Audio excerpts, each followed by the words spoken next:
Привет, дорогие друзья! Что происходит сейчас на фронте? В частности, мы слышим весьма противоречивые заявления. И последнее заявление, которое должно вселить надежду и серьезный оптимизм, это то, что у России уже не хватает сил. Это заявление сейчас массово тиражируется, плюс ряд заявлений от украинских чиновников самого высшего ранга. И сейчас мы о них расскажем. Не хватает сил, поэтому атакуют они в некоторых местах подразделениями по 100 человек. Вот настолько все упало. Давайте посмотрим за 2 дня, да, что произошло. Губернатор Курской области сообщает, что новое направление атаки на границе Глушковского района с Сумской областью. Российские войска начали активную фазу в рамках спецоперации. Украинская сторона говорит об артиллерийском обстреле пока что. При этом губернатор говорит все спокойно свои. На Славянском направлении бои за Ивано-Дарьевку, недалеко от Северска. Российская армия наступает в районе Белогоровки и Берестова. Украинская сторона подтверждает, но подтверждает особым образом, как обычно все и подтверждается, что были атаки, но они были отбиты. Судя по картам, Российская Федерация атаковала Харьков и Верхний Салтов. Украинская сторона сообщает об обстрелах. На Донецком участке ведутся бои от Новобахмутовки за трассу в сторону Константиновки. Идет штурм Григорьевки. Украинская сторона также подтверждала. По южному направлению ведутся артиллерийские перестрелки. Украинская сторона это также подтверждает. То есть нам интересно то, что подтверждается даже косвенным образом, что подтверждают обе стороны. Потому что можно, допустим, сказать, там, Донецк взят, да, а другая сторона этого не подтверждает. Здесь плюс-минус понятно, что происходит. На приграничье ВСУ обстреляли село Зерново в Брянской области, никто не пострадал. В Курской области сообщали о стрельбе и взрывах на границах с Украиной. Да. Хаймерсами был обстрелян Алчевск. Украинская сторона подтвердила, причем рассказала, что было обстреляно там троллейбусное депо. Но не просто так оно было обстреляно, а потому что на этом депо засели как раз таки оккупанты. Был отмечен к вечеру прилет по складу боеприпасов. В Стаханове, в Одессе, тем временем, как сообщает российская сторона, был уничтожен склад хранения противокорабельных ракет «Гарпун», переданных Украине странами НАТО. Далее, если мы зачитаем, то нанесли массированные удары по объектам противника в Харькове, в числе которых завод «Хартон», где дислоцировались иностранные инструкторы. Российские соединения продолжили подавлять огнем оборонительные позиции ВСУ на линии Славянск-Краматорск. На Донецком направлении РФ заняли позиции вдоль трассы Авдеевка-Константиновка и получили огневой контроль над дорогой. ВСУ обстреляли в это время Новую Каховку в Херсонской области. Украина подтвердила удар, сообщив, что удар был по складу. РФ в это время уничтожила склады в Донецкой и Запорожской областях, пункты управления в Николаевской и Харьковских областях. Украина подтвердила взрывы. И вот здесь вот у меня карты. Карты также очень похожи, скажем так. Карта российская, карта украинская. Вот карта российская, может на нее полюбоваться, да, и отметить места боестолкновений. И вот карта украинская. Видите, тут свинки, они вот русские свинки, ну, они вот так вот рисуют. Ну, свинки или не свинки, но в принципе населенные пункты те же самые, и стрелочками показано, как я понимаю, наступление. Свинское наступление. Вот тут самое интересное. Британская разведка заявляет, а на нее ссылаются в частности вся продвинутая пресса, о том, что у россиян не получается, не выходит, и поэтому стратегические цели достигнуты не будут.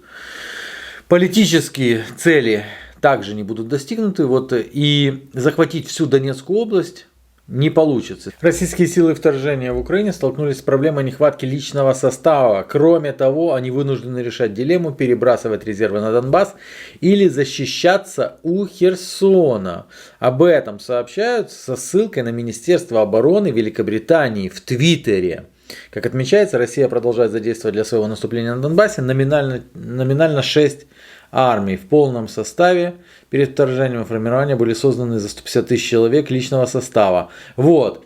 По данным британской разведки, в последние недели Россия часто действовала группами размером с роту численностью около 100 человек при проведении наступательных операций в любом одном секторе за раз. То есть у России банально не хватает личного состава.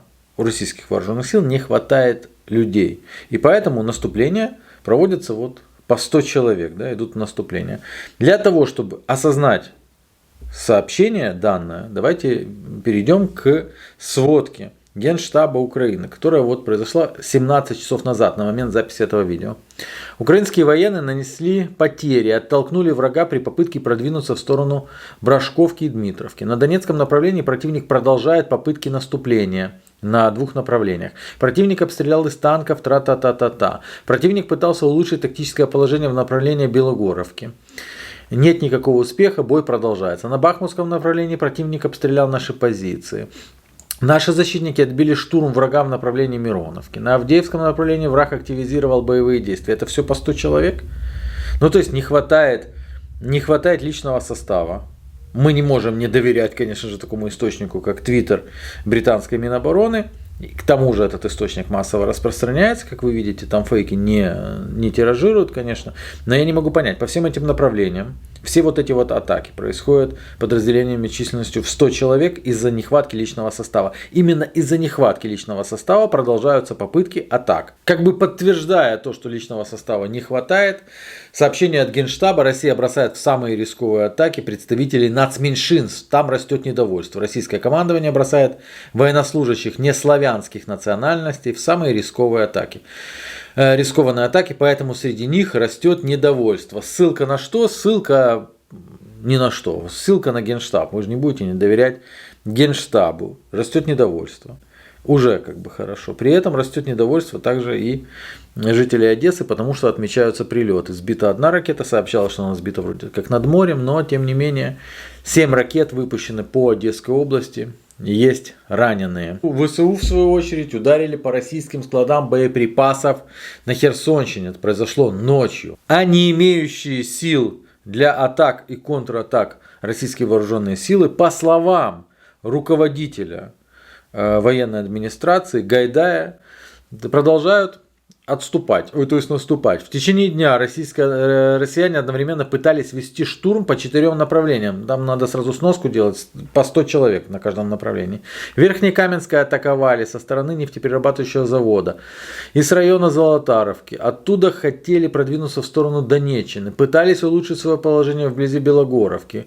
Многие наступления удалось приостановить, кое-где боевые действия продолжаются. По Верхнекаменскому враг нанес еще и авиаудар. Скорее всего, вооруженные силы Российской Федерации маскируют недостаток личного состава постоянными наступлениями. И для того, чтобы уж снять все вопросы о недостатке личного состава, сообщение от Главного управления разведки от 16 июля, то есть за 2 дня до этого у них хватало личного состава. Россияне ведут подготовку к новому этапу наступательных действий. Однозначно сейчас идет подготовка к следующему этапу наступательных действий. Это представитель Главного управления разведки Минобороны. Если говорить о мощных ударных группировках, прежде всего российских, которые были созданы в феврале перед вторжением, на сегодняшний день таких признаков нет. Но мы не исключаем, что в дальнейшем, в зависимости от успеха, который будет иметь враг на нашей территории, возможно перегруппировка, усиление российского присутствия на территории Беларуси. 2 дня назад хватало личного состава, да настолько хватало, что была подготовка к мощному наступлению. Через 2 дня, вполне возможно, в результате метких попаданий вооруженных сил Украины, личный состав был серьезно прорежен. И поэтому теперь, по сообщению британской разведки, действительно, а для чего содержится Арестович? К чему? Хватает британской разведки. Какая официальная реакция высшего руководства вооруженных сил Украины? Украина пообещала отвоевать Крым и утопить Черноморский флот. Это мы возвращаемся опять к этим всем обещаниям, после которых происходят прилеты. Заместитель министра обороны Украины Гаврилов в интервью британской газеты The Time пообещал отвоевать Крым и потопить Черноморский флот России. Из смешного был привлечен на ТСН этот астролог, который рассказал, когда Украина заберет территории, был привлечен Пиантковский, это также почти астролог, который рассказал, что Украина вернет Херсон в августе, а после этого начнется падение режима Путина. В принципе, ждать осталось недолго, подождем. Резников, в свою очередь, пообещал очень хорошие новости после разговора с главой Пентагона. А как вы помните, 15 июля Резников также сделал обещание закончить войну до конца года абсолютно возможно. Очередная победа прозвучала также из уст Данилова с утра. Мы получаем Хаймерс, они очень дальнего действия. Ну, туда, где, кстати, спрятаны дети Данилова призывного возраста, которых он вывез в Европу, а одного вроде как в Америку. А все равно эти ракеты не долетают, если что. Вот такая обстановка на фронте. Как вы видите, сообщения немножко разнятся, но если верить представителям Генштаба и, конечно же, секретарю СНБО, то у нас все очень хорошо. Вы знаете, после того, как Зеленский найдет еще несколько ответственных за провалы на фронте, которые, ну, надо признать, были, но не потому что, а потому что были враги. Враги. То есть вы понимаете, что Баканов же не просто там мы его там отстранили, что статья, по которой отстранен Баканов, предполагает в военное время расстрел. Отвели за сарай и расстреляли.